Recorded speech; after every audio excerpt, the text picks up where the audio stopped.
This video is sponsored by Noragon, the commercial vehicle data experts. Visit noragon.com to learn more. Work Truck Week always brings out some of the latest bugs, but also innovations in commercial vehicles. And this year, we saw a lot from several big-name OEMs.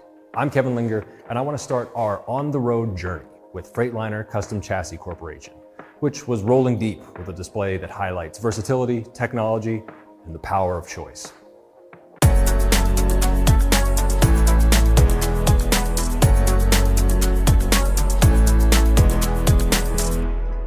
This year, we're really trying to embrace the pick your power message. So we've got a few different customer units. So an all-SCO unit with a GM66, our MT50E full electric chassis, a Con Edison diesel-powered utility truck, and then an LDV command center in the back.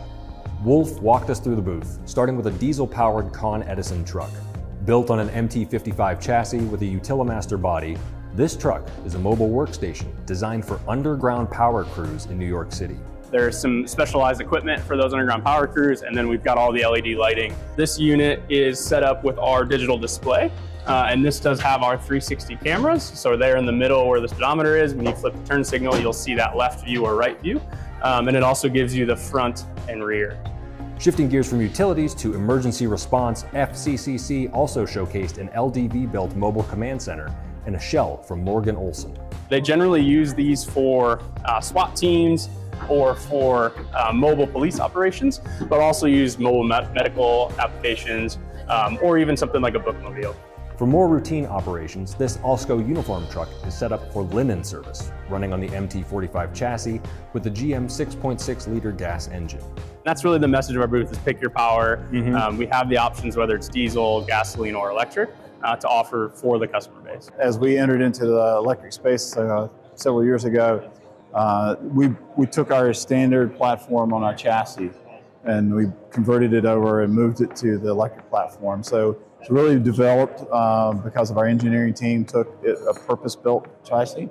So we started from our known platform, our frame rails, our suspension, our axles, all of that, and we developed the electric chassis specifically for the market that we're in today. Childers outlined the MT50E's key design features, from galvanized aluminum frame rails for corrosion resistance to a dual AC-DC charging setup and onboard charging capability.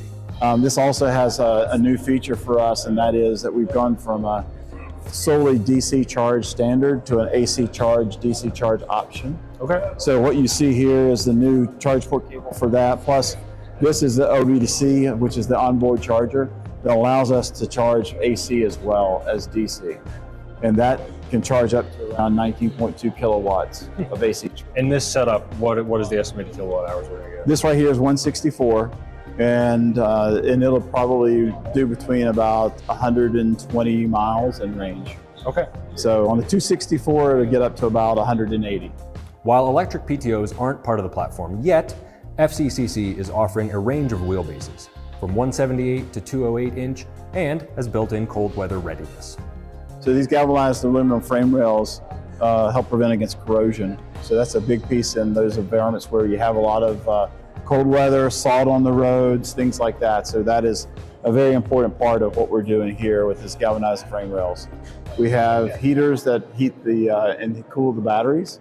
So, and we also have a heater for the cab as well for the driver, as well as AC in the summertime. Their same OptiView digital dash available on their diesel units is also included on the electric chassis. FCCC also emphasized that they're making sure the service teams are ready. We want to make sure that our dealers are trained up for any type of power that a customer may pick, whether it be diesel, gas, or electric vehicle.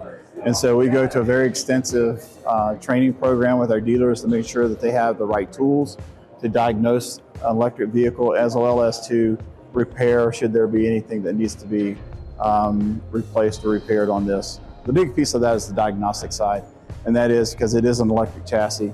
There's a lot of componentry systems on there that they have to go through, and our dealers are trained up to do that. Thanks for joining us on this first stop of our Work Truck Week recap. Make sure to subscribe to Fleet Equipment so you don't miss the rest of our coverage from this year's NTEA trade show.